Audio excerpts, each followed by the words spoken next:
testing. 1, 2, 3. Sounds good.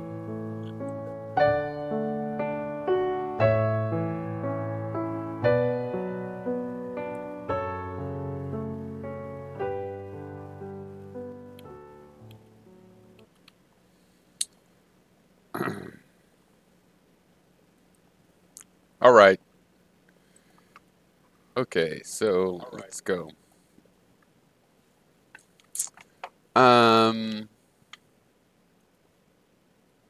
This is to HYTHLODAY. First of all, I was going to start with my last card.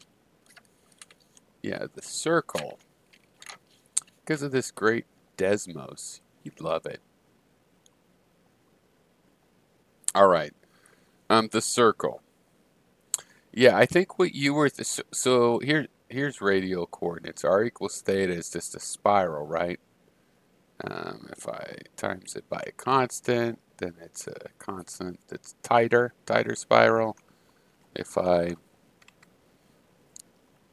give it a less than 1 power, it's not the same distance between each one. I'm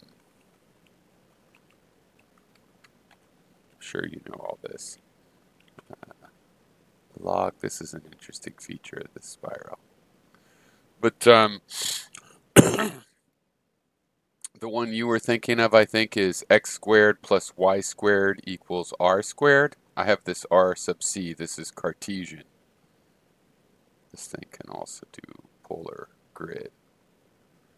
This is a Cartesian coordinates equation. I'll move it to polar anyway. A polar circle, of course, is just a radius versus, oops, that's not what I meant to do. Is this one. Oh yeah, this thing was just going to show you. So Desmos, if you go r equals something in terms of theta, it recognizes. If you go x and y, it recognizes. So if you go x and y here, see, it'll actually solve for that. This is me turning it on, so it's a red, and it's a circle. Now with regular functions, you have to solve for that. You get square root. Square root generally is taken, it should be plus or minus, but it's usually taken to be plus, like in a computer at least. So you just get half the circle. You don't get the negative part. So that's how Desmos is kind of cool. It can actually solve really complex equations, and it'll start approximating if it can't, do it. The circle in polar is r equals 2 radius of the circle. So I call that radius sub p for polar times sine theta. But then you see how it's offset. I spent some time trying to change that offset to 0, and I didn't get it right. And then the parametric, which you can just do by having parentheses and a comma as a function of t, is the radius times the cosine of t and the radius times the sine of t. So that's how that works.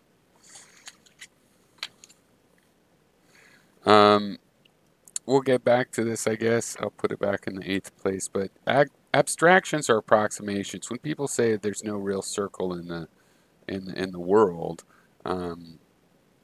sure, there's no perfect circle, but there's roundness, and there's pretty close circular things like the radius of a soap bubble or something, of any kind of bubble.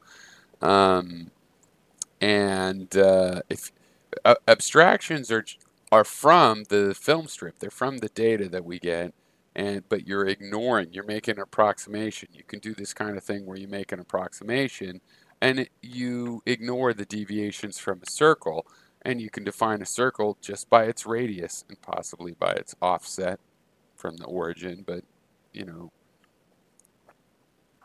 need to know the location of its origin and its radius. So A circle can be done with an x, y, and a radius. So 3 variables.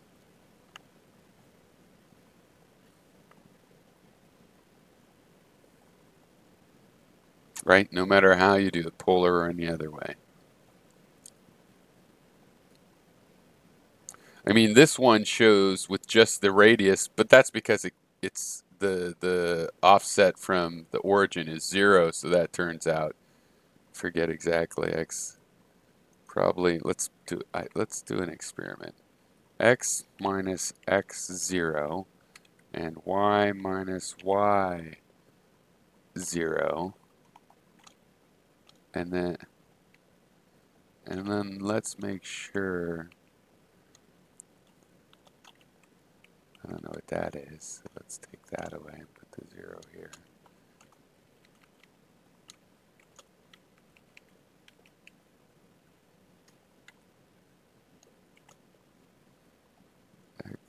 X0.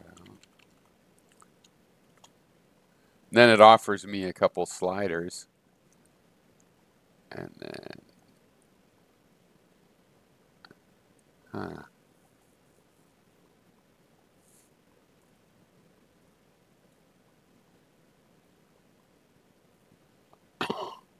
oh, because I'm not drawing that. Yeah. Yeah, so that moves it with Cartesian. But I had trouble getting it off. Just, I think so, Cartesian, but I love polar. So anyway, you should try out this Desmos. It's pretty cool. Oh, I was supposed to go over into this zoom. Damn. Here's the red one moving around. Here's the spiral, just showing how that works. Here's this. Here's the circle with the radial, which is 2r sine theta. And then here's the simple circle around 0 that I wanted to get somehow off center, but wasn't really sure. Here's the half circle.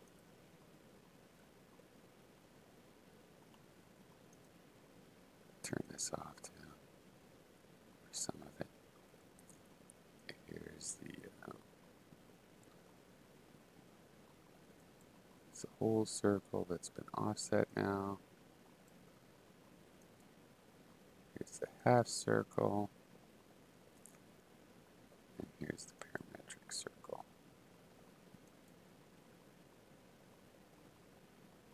And this one could definitely be put off by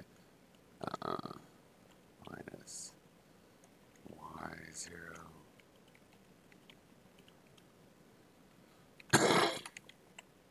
Zero.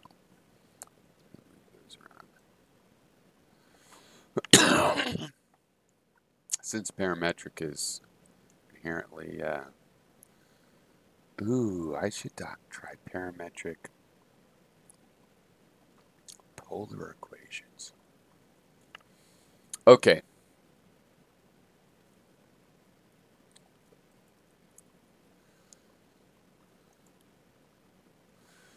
All right, so I have 8 pages. I just went through one of them. Oh, a comment about having things. I mean, I have the reason the chat is up is because always is because in the one case I use this as a quick upload with OBS Studio, and at least people, if they're watching at the same time, can talk among themselves. I may or may not look at the comments before they end, and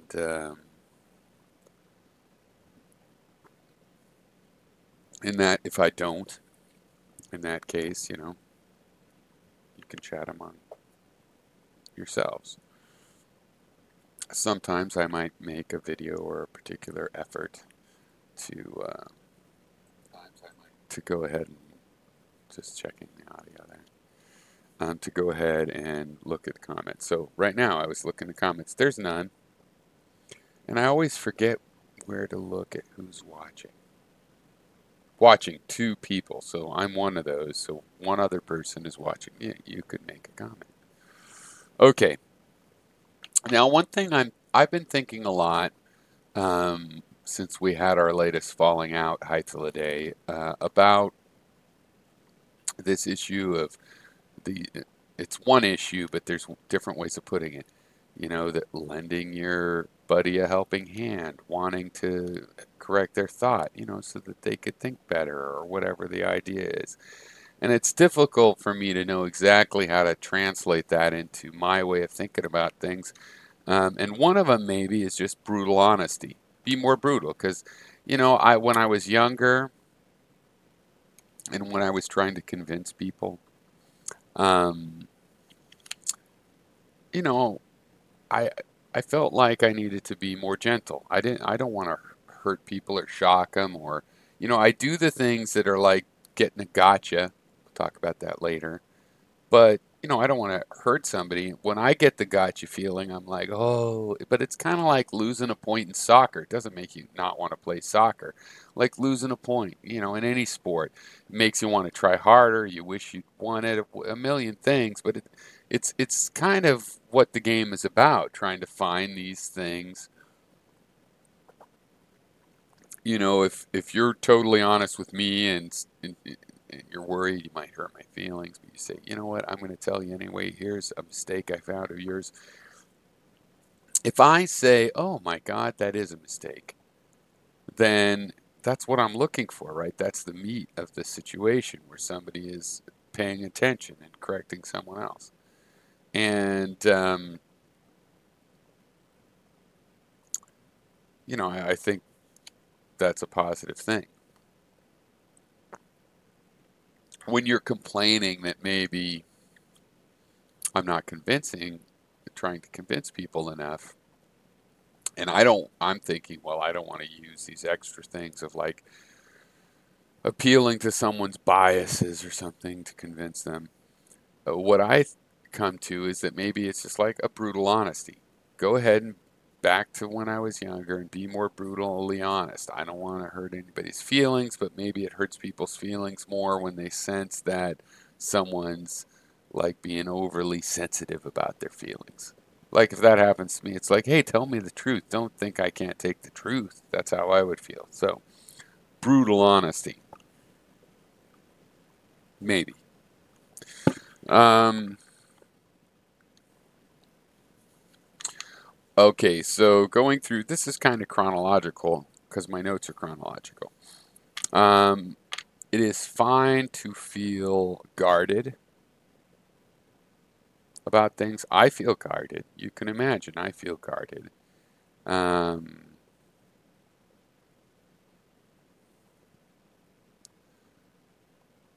like I had this idea, hey, you're not friends with someone that you meet online. We're colleagues of some sort. Sure, we're acquaintances, and yet it's so limited knowing someone online, even if you talk to them directly and stuff, that, oh, hey, you're not like officially friends until you meet. And in the past, and even when I was young, there were people I met online I thought of as friends. I went out of my way to go ahead and meet them in real life, so to speak.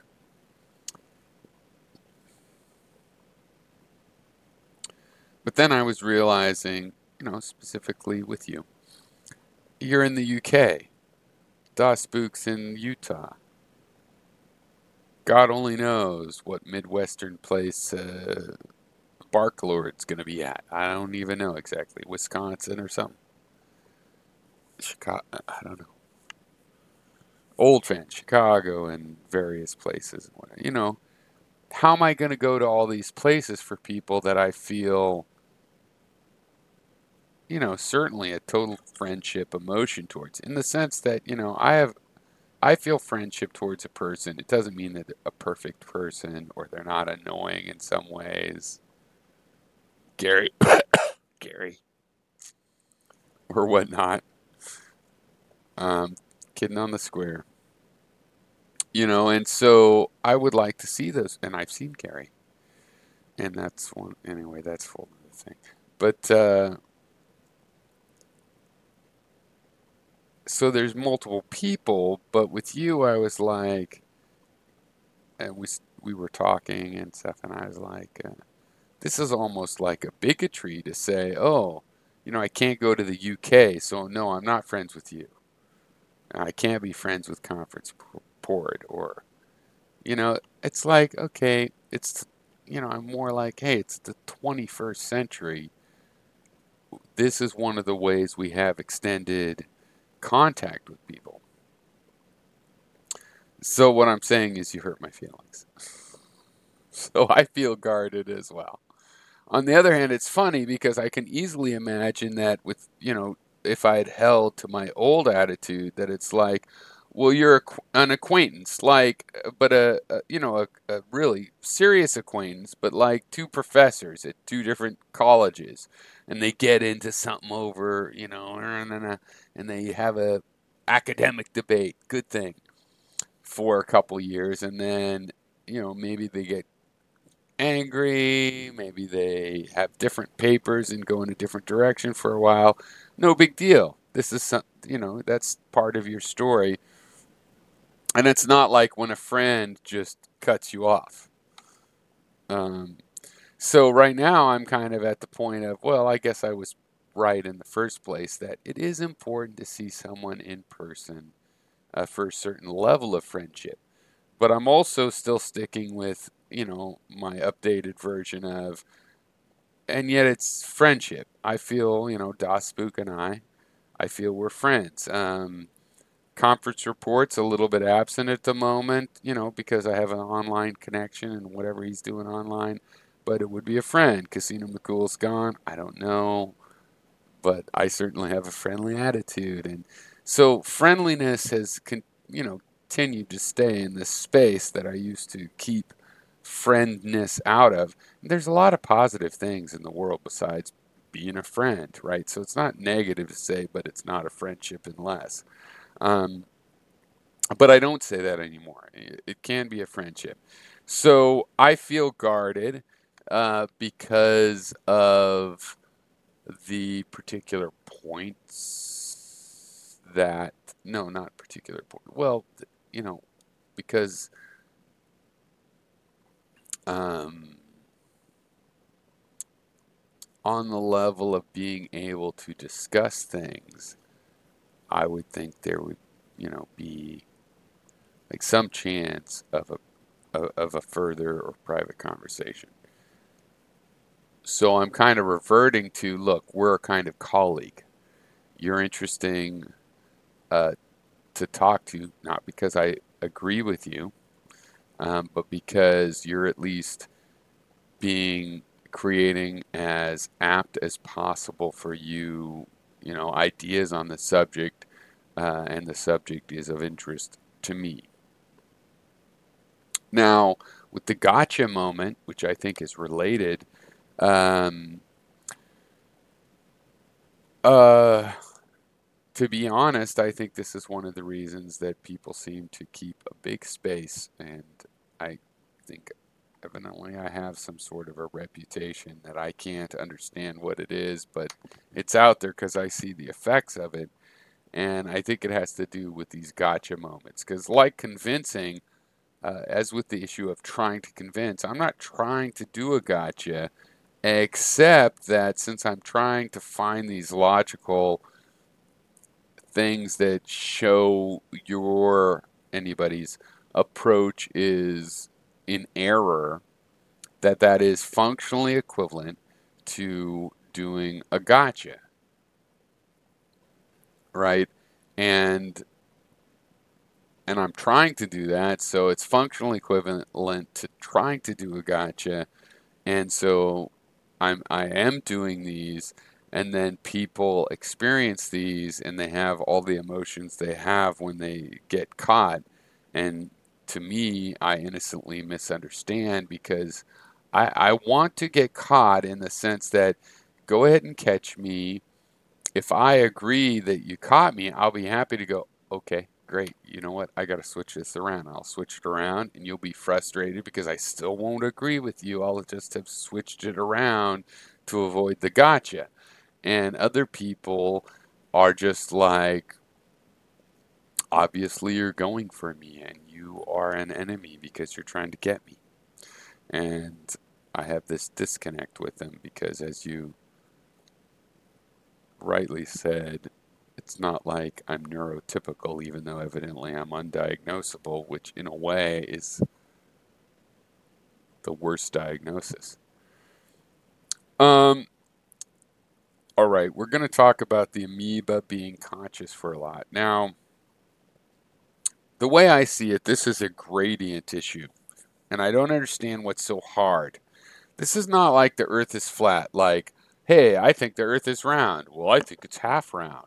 Oh, well, I think it's flat, right? If you thought the Earth was round and you knew a guy that thought it was half round and, it went in a gradient up to, well, no, it's flat, it would be understandable. It's like, oh, you have an extreme version of my view.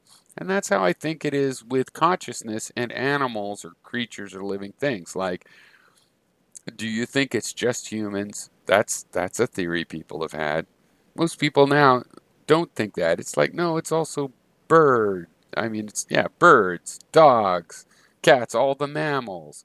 Maybe bugs for some people. Lizards, maybe not. Right? So you should go on the record of what are the things. But whatever they are, unless it's just humans, you should understand that it's just a matter of a gradient. My view is like yours, that some creatures are conscious, and I extend it further because, and I say it's because I've looked into the criteria of what we count as conscious, how we're looking at that, because we have the solipsistic problem, which is I experience my own consciousness, my own film strip. That's the definition of consciousness, something having these stream of experiences. It doesn't have to be visual.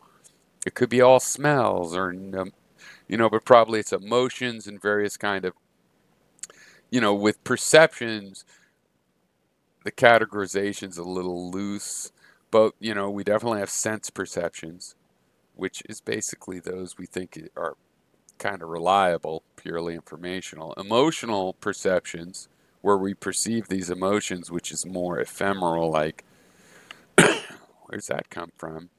And then we call the rest just like feelings, like hunger. Is that an emotion or a sense perception? I mean, it's sensing that we don't have enough protein at the moment or whatever it is, sensing. It kind of feels like an emotion, makes you feel a certain way. But you could also say it just brings an emotion with it and it's separate from emotion, whatever. Feelings. So it's, it's like sense perceptions, emotional perceptions, and just feelings, the perception of feelings.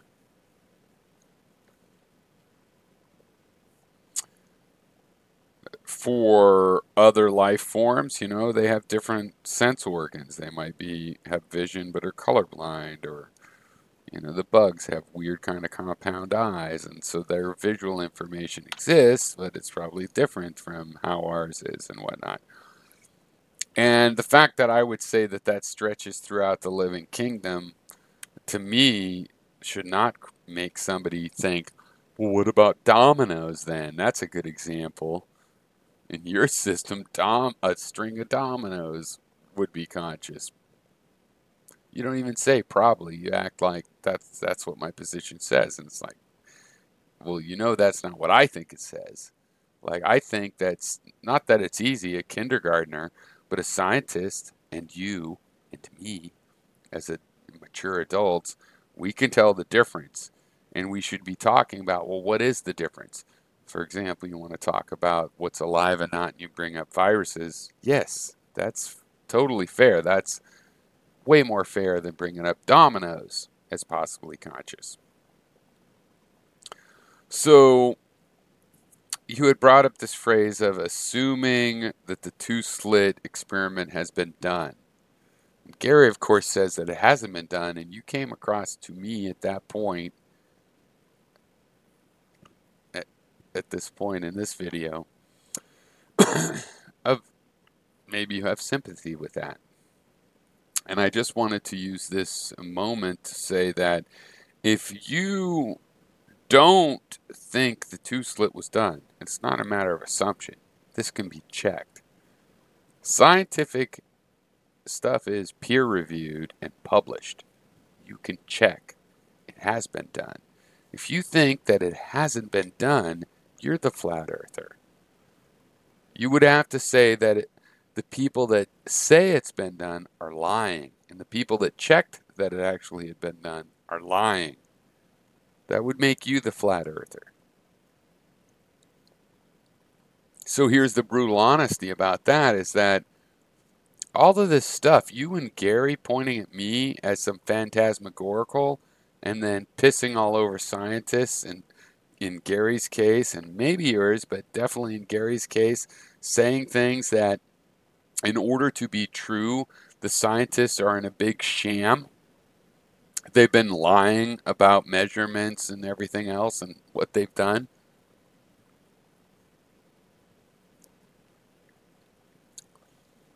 That's the more flat earthy thing. Okay. But unlike you, I would talk to flat earthers. So maybe that's why I'm talking to you. You don't know. Talking to me is no guarantee that you aren't some flat earther. And it's not meant to be. Okay. I want to define what consciousness is according to me. Pyrrho definition of consciousness. Yeah, you leave it undefined, as we talked about, that's a problem, but you say, well, maybe it's not a problem because you don't believe it exists. Well, if you're going to say that it's flat earthy to believe something is conscious, and you believe nothing is conscious, then it's just as flat earthy to think that a human is conscious. It's not surprising you don't think parameciums are conscious if humans aren't conscious, right? To me, in Pyrrho language, in language 7.0 as I named it, consciousness means having the experience of the film strip. So the problem with that is it's really easy. I know I'm having these experiences. I might know nothing else, but there's this flow of information that keeps coming, and sometimes it repeats. You know, this pen, I've seen that before. It's been in frames in the past, and I know it'll be in the future. And it might not be in the future, in which case it got lost, and it's still out there somewhere because I know just it's a physical thing, meaning it persists out there in the potential information. And even if I didn't get more information about it, I would assume it's out there in the potential information. Even if it got melted down and turned into a plastic slug of, plastic, it would be out there in some form. So being conscious just means having the film, having these images in various points of time about various things. That's what being conscious is. And the problem is, of course, I only experience my own film.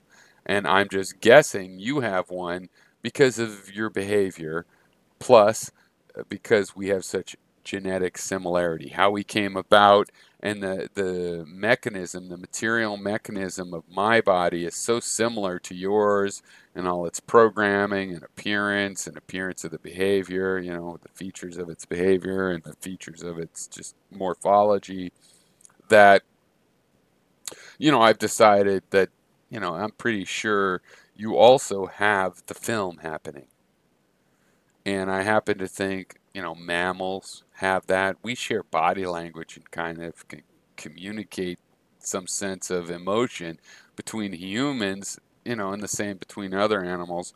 So it seems like, that's a real thing, that the consciousness is happening in the mammals. And I think birds, reptiles, and in looking into this, I just don't see where it would stop, because when people look from the outside at a creature and try to decide if it's alive, they're basically looking for, its own volition, decision making, and things of life. We'll get to the virus. You talked about categories, and it made me want to talk about a couple things about Lakoff, a couple examples that George Lakoff pointed out about categories. Now, first of all, I used to think, oh, putting things in categories, it's fine and whatnot, but it's like some sort of an evil. You're just thinking of 50 million things all as one at the same time. But it's a necessary evil. Okay, my idea has changed. Lakoff pointed out a physical example. The eye has a bunch of nerves that collect light. The optic nerve going out of the eye already has, I forget what it is, whether it's a tenth or a hundredth, but it has less than the number of nerves collecting energy. And what they've noticed is why? Well, because if a bunch of nerves have blue light, that blue light category, the blue light idea will get combined basically in the layers of the eye, of the retina, into a single nerve fiber that can only carry so much information. So since you have more nerves collecting information and as fewer nerves putting it out to the rest of the brain, that's basically a category. The nerves that are carrying information out of the eye have already categorized it. This is blue light, or I don't know, light on the left of the eye, whatever the categories turn out to be.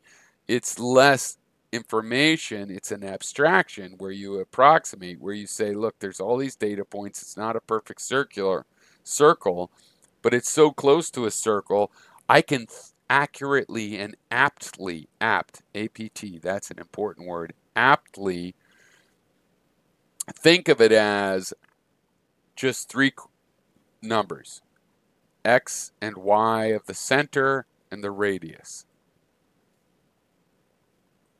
right? So categorizing is basically this process, and it's built into the fact that the neurons can't possibly have enough physical storage capacity for all of the information in the universe, and not even for all of the information it collects. It has to categorize. It has to say, oh, look, a bunch of billion bits of my retinal information are all within this range of blue. I'll just remember all of them as blue, and basically I'm compressing the information. My very mapping of the information is compressed. If I compressed it again with a zip algorithm, then it'd be compressed more. But even when it's in its non zip compressed form, it's compressed in that there was a million blue pixels, and I just took and said, well, they're all this one nerve worth of information coming out of my eye. Another thing real quickly is Lakoff points out a problem with categories, many in where mathematics comes from, that like even species where you think categories make sense, and you have what's a species where they can interrelate. Well, there's birds where there's like 5 different species of chickadee or whatever. I forget, the bird he uses as an example. And, A and B and C and D and E.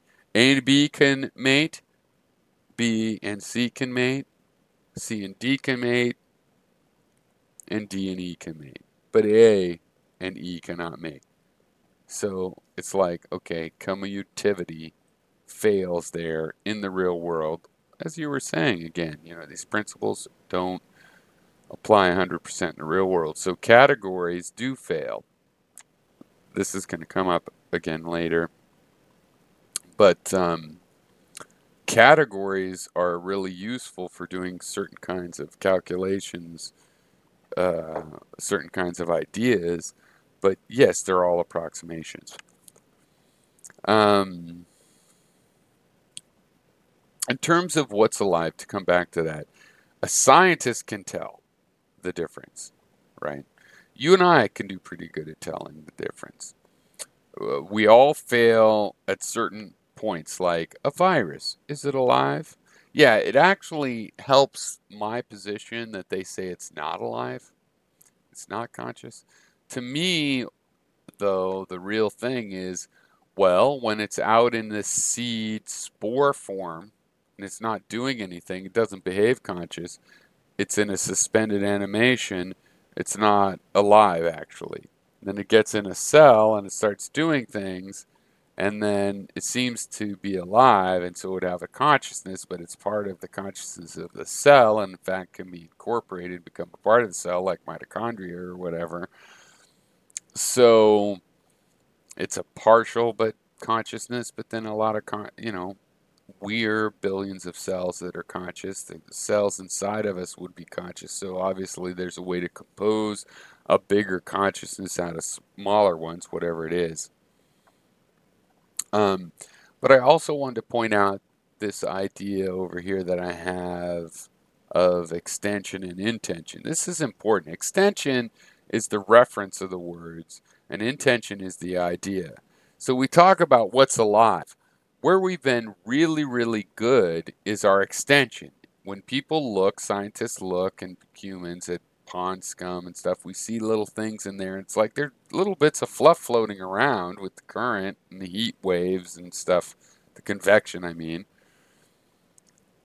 that we can tell aren't alive. And there's ones floating around that, and because they vary and stuff and seem to have, a conscious kind of behavior where they intend to do this, they intend to do that, they want to do this, they want to do that. And so the extension of life, what is living, we're really good as humans, probably because it's programmed in to the programming of the brain. I mean, probably. Otherwise, how could we have turned out so good at this? At what is alive and what isn't. That's the extension. The extension of the things that are alive, the referent of that concept, we're really good. Now, the intention of saying, well, what's alive, we're not so good at. What is, it uses resources. Well, it reproduces. All of these have weird chemical processes that go ahead and also would satisfy them that we don't want to call alive, meaning we have opinions about the, extension and knowing it when you see it thing.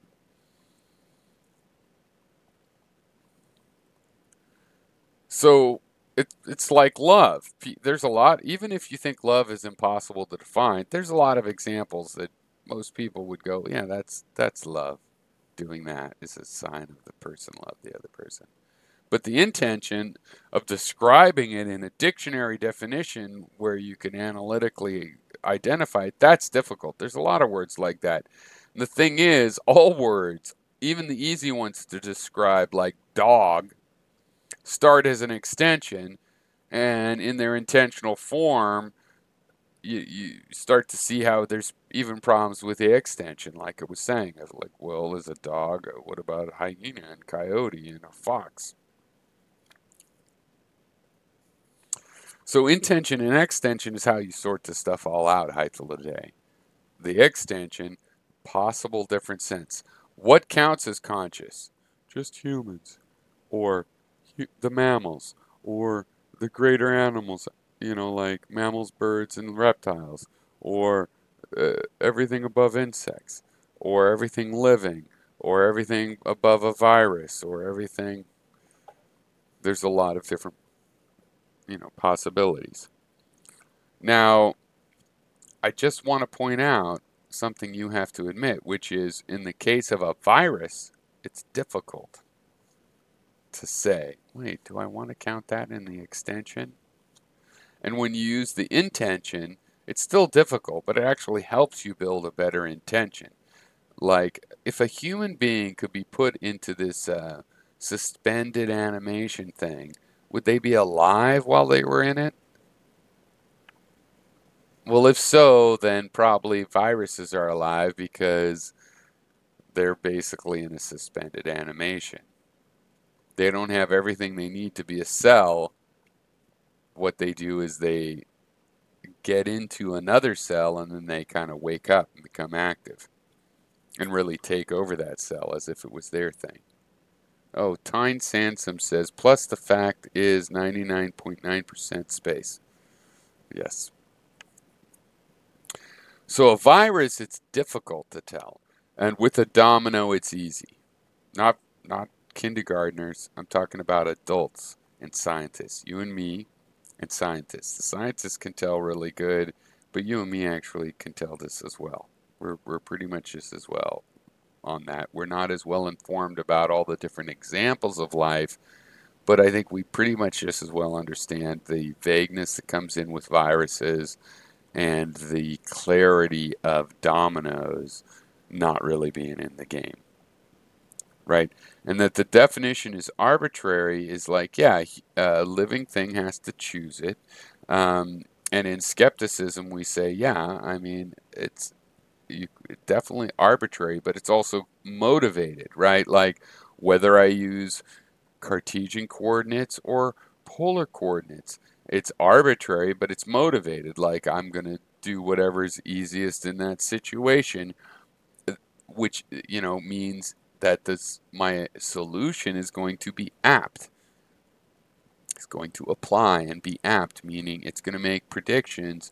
So if I have a model of how things are out there or out there, and I have a model, and then I run a calculation in the model based on measurements in the real world, so the measurements come into the calculation, and then I take my calculation and I go back out to the real world, and I'm like, wow, those are apt. They apply. That's true. My calculations turned out I did some more measurements and my calculations matched the measurements, and I'm getting confidence that this is a good applicable model. My model actually does fit the shape out there. It's a different thing, but it's a map. And it turns out that my map says that these things are 50 miles apart, this mountain and that mountain. And out in the real world, I confirm that they're 50 miles apart. It gives me some confidence about the rest of the mountains. And so, when we make a distinction based on information that we've had in the total set of information, that viruses is a difficult question about, is it alive? What do we mean by alive? Whereas a line of dominoes isn't easy, we don't mean that it's alive. Then there is a basis, and you say that, you might say, well, it's not intrinsic. That's right, because the universe is skeptical. Knowledge is relative. Relative to what? Relative to the information in here, right? In the information in here, does it show a pattern of living things and a pattern of non-living things? And can the patterns have enough statistical identification power to say dominoes non-living and paramecium is living? Right. And how do we look at something and know that it's living is through its behavior, and basically it's through the intentional behavior of it. Well, look, it's chasing that thing. There's white blood cells chasing bacteria. They look like they're chasing just like any other animal, mammal, or otherwise. They don't have eyeballs, so they probably don't have visual frames in here, but they do sense chemicals, which is a lot like smell. They receive some radiation. Maybe they have a temperature sensitive, skin. Who knows? I don't know exactly. The bats can see, visual images from sonic data. So, there's a lot of variation out there. And the thing is about you saying that there's nothing that is conscious is like, well, that gets you off the hook for not having a definition of what it means to be conscious. Except for you're saying it's like flat earth theory. And you said you give me the benefit of the doubt nonetheless, but basically it's like a flat earth theory to believe these things are conscious, but you don't think anything is conscious. Who are you to draw the line between what is and isn't conscious when you say nothing is conscious? How could you get on your high horse that it's ludicrous to say, parameciums are conscious when you think essentially that it's ludicrous to say humans are conscious? Right? How dare you draw the line? You're already drawing the line at nothing is conscious, but you also want to draw the line down there at wasps aren't conscious. Yeah, a mosquito is conscious. It's flying around going bzzz, and the whole world seems to be spinning by it, just like when you walk down the street. But that's crazy. I mean, I see how some people could think that if they believe humans are conscious and mosquitoes just couldn't possibly have an emotion and feel pain or fear or anything. I think, yeah, bugs look like they have fear. They show behavior, which is the only way I know another human has fear. That and the fact that we're all related, and it looks like brains of all sorts, neurologies of all sorts use this basic structure, and that plants have the same action potential network, and that in fact even parameciums have a kind of a nerve system in the tubulin. Intrinsic meaning of best, of course there's no meaning of best.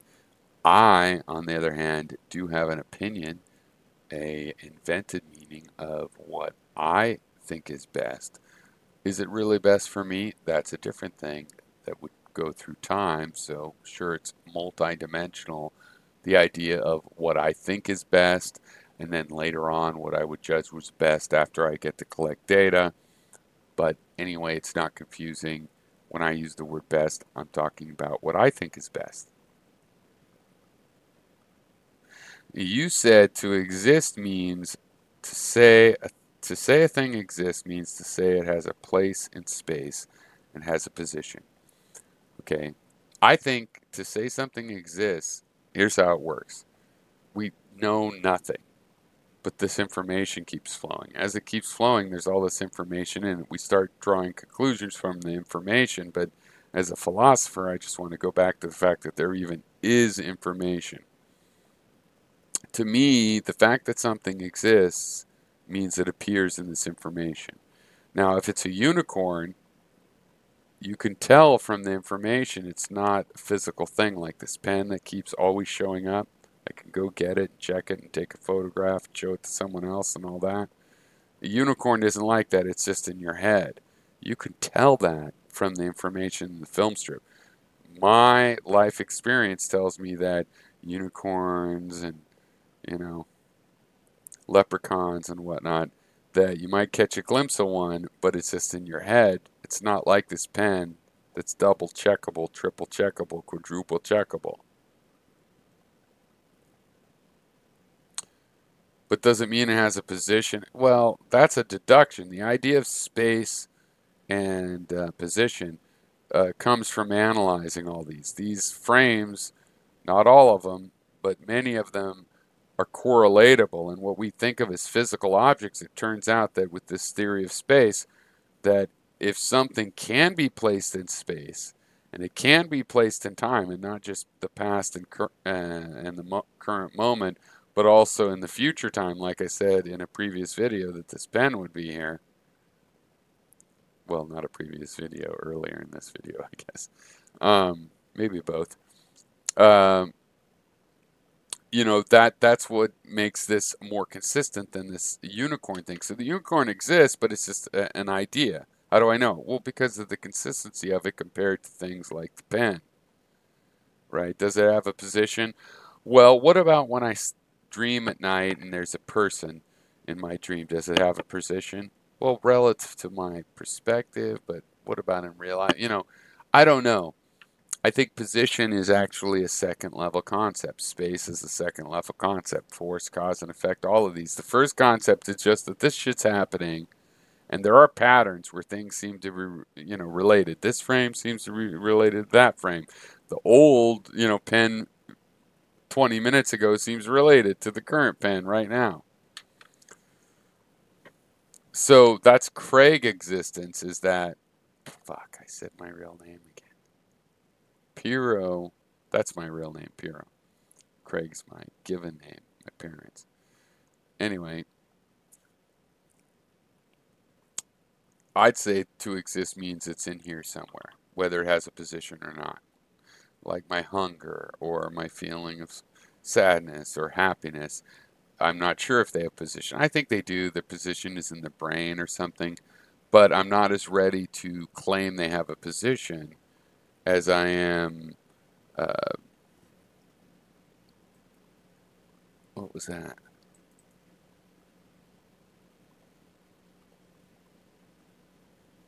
Okay. So, it's just secondary about space and stuff. I do believe it's fundamental. I think that if you analyze all this information, you find that space and time are like, it all needs to be analyzed in space and time. But then we have these emotions, memories, feelings that sometimes we don't know where they are in space and time. I think it's just because we can't place them in space and time, but they are in space and time, and the space and time is at a particular time and in the space of our head, right? And I strongly believe that. However, epistemologically, first we know there's all the information. So that something exists means it appeared in here. That's what it means. That it exists physically, that's an extra thing, right?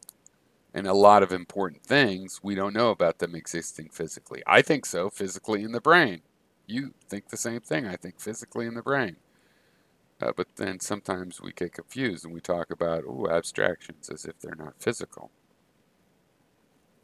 So on this whole properties are emergent issue, I have said a billion times, and I think it's very simple and true, that properties are characteristics of systems. Something seems blue, it's really because there's a system of things. Your eye, your brain behind it too, but let's just say your eye, the thing, the grape, and the light. And between the light source and your eye and the grape seems green, or it might seem, if the light might be yellow and it seems some other kind of a color. And so the color is because of the systematic, it's a behavior of a consistent system, right? Right. If it was an oil spill, the color would be changing, but since it's a grape, it's consistent. So the system of that grape plus the system of the light source plus the system of my eye and the brain behind it, that's where the color comes from. And it's always like that because at a physical level, we've learned, with the Galilean relativity, that even velocity is like that. Like your velocity relative to another object is because of your speeds relative to each other. The system that you and that other thing make has a certain velocity, but in a bigger system that involves more other things moving at different speeds, that this system becomes more complex.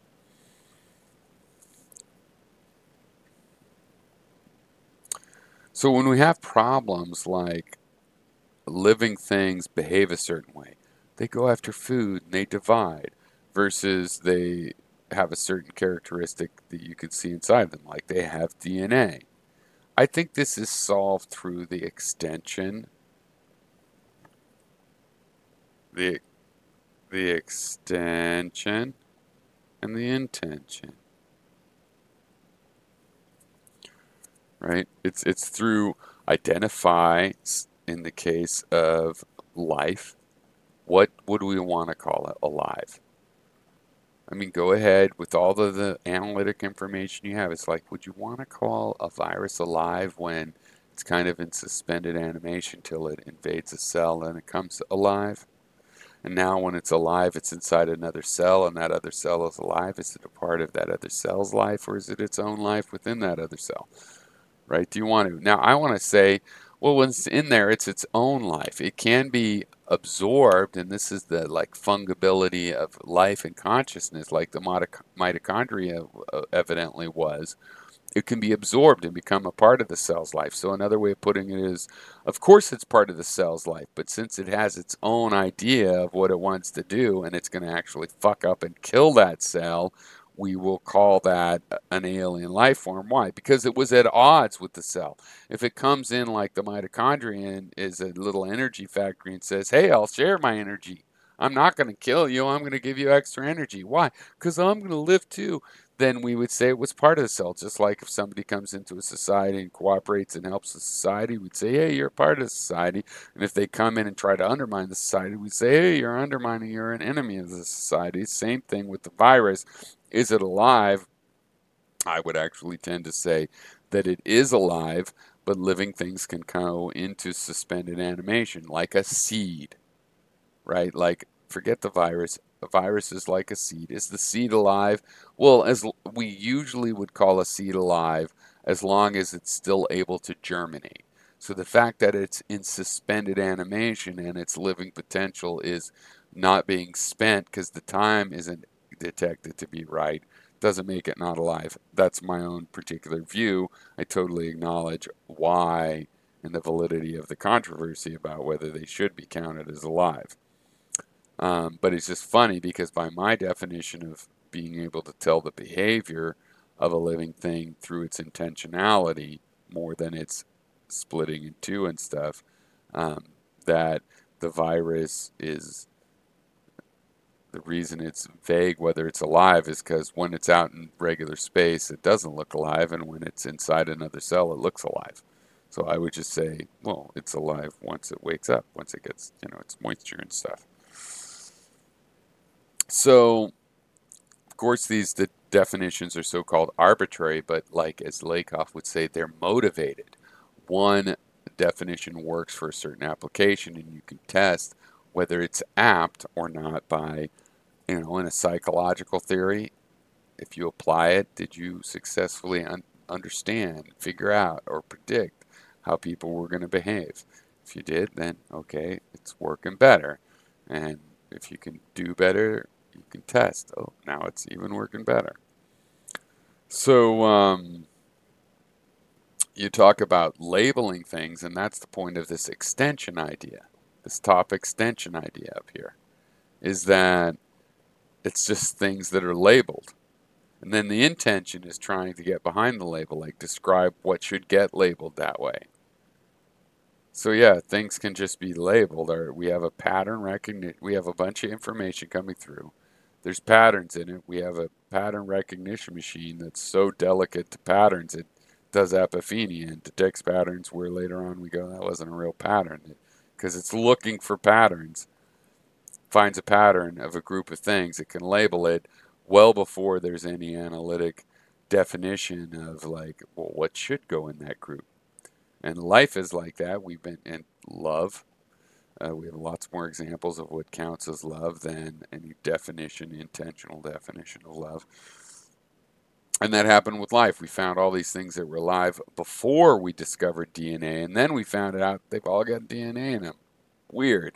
So they're definitely related, like we thought. It's not apophenia that they all show these similar behaviors of, we want to call them alive, and they happen to have the genes in them. And it's like you got viruses, they act alive sometimes, and the genes look activated. Sometimes not. The genes look dormant. I wanted to mention, too, you mentioned Penrose. Penrose is one of these consciousness guys with parameciums and whatnot have consciousness, right, with Hameroff. The whole orchestrated reductive collapse, or whatever it's called, that ORC-RD or whatever it is that Hameroff and Penrose have together. Penrose is the one that said, look, there's this particular phenomenon in quantum mechanics of a self-motivated or gravitational collapse, right? So usually the so-called collapse happens in quantum mechanics when particles interact. So some particles, flying out there, and it's, quantum-y entangled, what do they call it? Decoherent state, I guess. Yeah. And it interacts with another little decoherent bubble, and then they become coherent, and an event happens. But according to the math, because Penrose did the math for Hawking's in a lot of his quantum mechanics, even if an electron's flying along all alone in space, because it's interacting with itself, right, in some sense, it can cause its own collapse. So I think it was like an electron flying on in space. It might depend on its speed or something, I forget. But, after 10 million years, let's say, or a million years, it would have a little moment of a collapse that Penrose is like, that's a little moment of consciousness. Bing. You have to, if you have those 40 times a second, then you're conscious like us. But it's the basic physical process of it is going along. But an electron feeling that once every 10 million years certainly isn't going to have much of a reaction to it. And also it has no complexity for that reaction to do anything. Like, what can it do? Shoot a photon in that direction?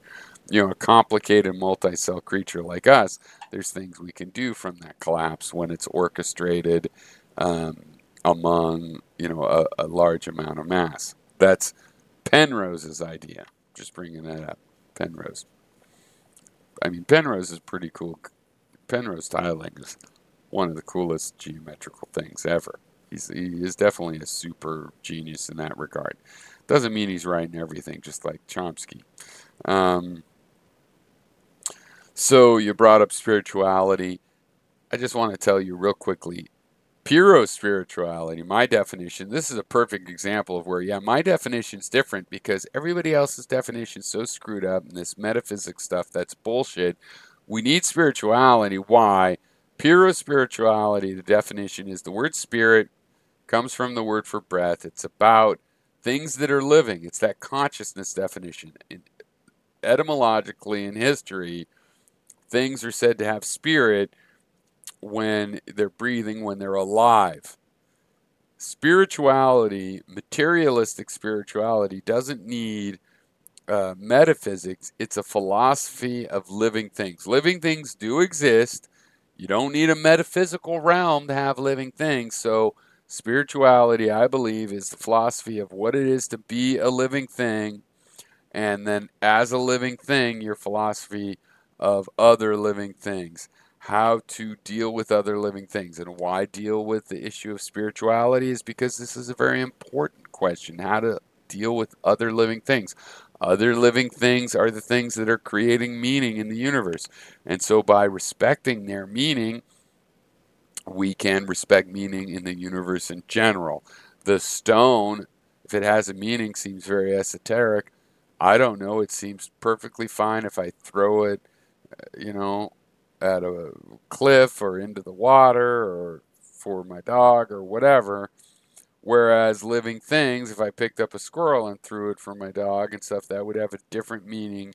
And it's a real thing based on what's living and not, and my philosophy of living things, which I call my philosophy of living things, of being a living thing and being a living thing, and how I should treat other living things, or what my relationship is to them. I mean, how to treat them is more morality and ethics, but my relationship to them, which informs those morals and ethics, I call that's Pyrrho's definition of spirituality, because it's an area that we need to think about strongly. And what other word do you want to talk about it with?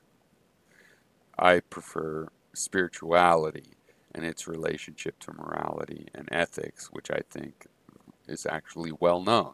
It's another reason to use those terms, because people already have an idea about what that means. It's almost like they don't want to admit it. They don't want to admit that life could be good if you're just nice to people.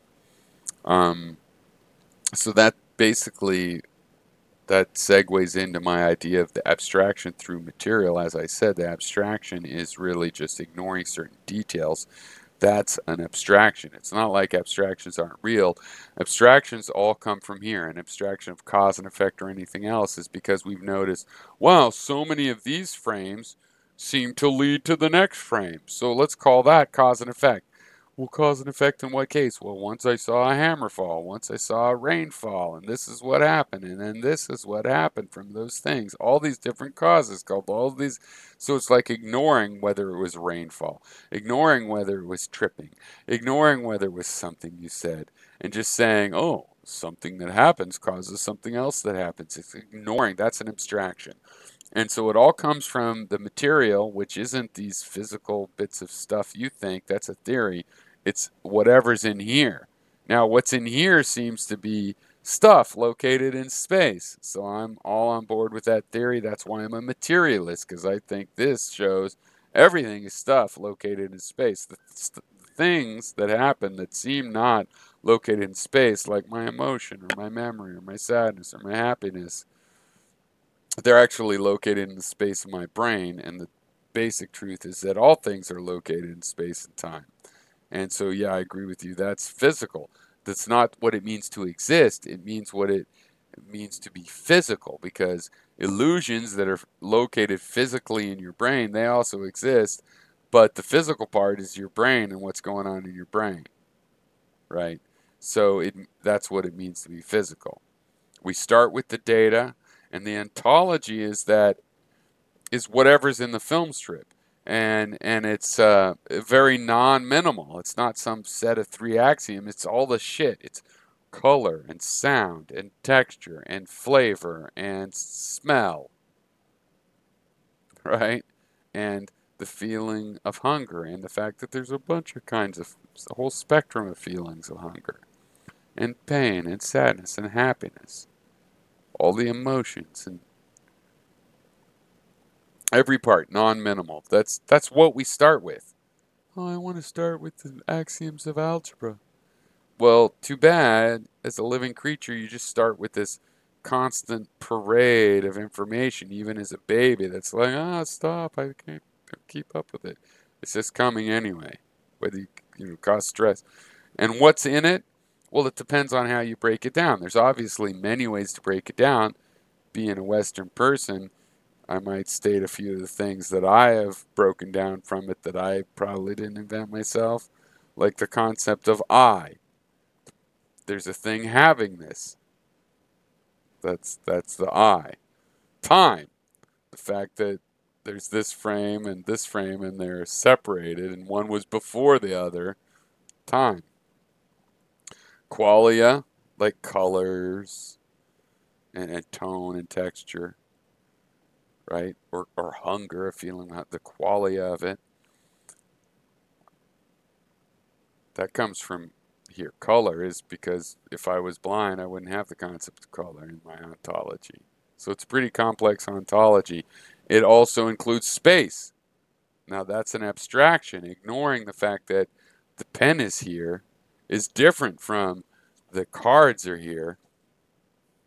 They're both things that are here. I'm pretending they're the same. That's an abstraction. So space, right, as well as emotion and feeling, and even the emotions and feelings can be like I can feel worried and it's located in my body or somewhere or over there or whatever. All right, and that brings us back to the circle where an abstraction is an approximation where you ignore certain data. Why? Kind of a useful compression algorithm. I mean, let's say I had 100 circles that for some reason I needed to know. I cut 100 pieces of wood and I needed to know all that. Maybe I was going to sell them, and the buyers they want to know what the diameters are and how circular they are. To do that, I could say, here's the radius. Just for all of them, we'll measure from the center. Here's the radius. And to be careful, that's just one number. It's 5 foot in radius. But then I can also measure really careful. Well, it's 4.5 feet here and 5 feet here and 4.9 here. And I could say, what's the standard deviation from a 5 foot radius? And the bigger that deviation, the more warped and non-circular it is.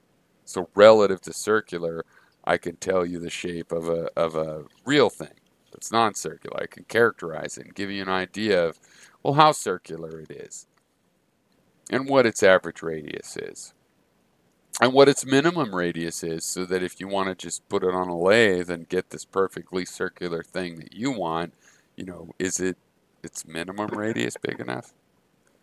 Right? We could characterize it, and it's not so much about that being a log in the real world, but that being a log that has a consistent physical characteristic in the pattern of interactions with it. So,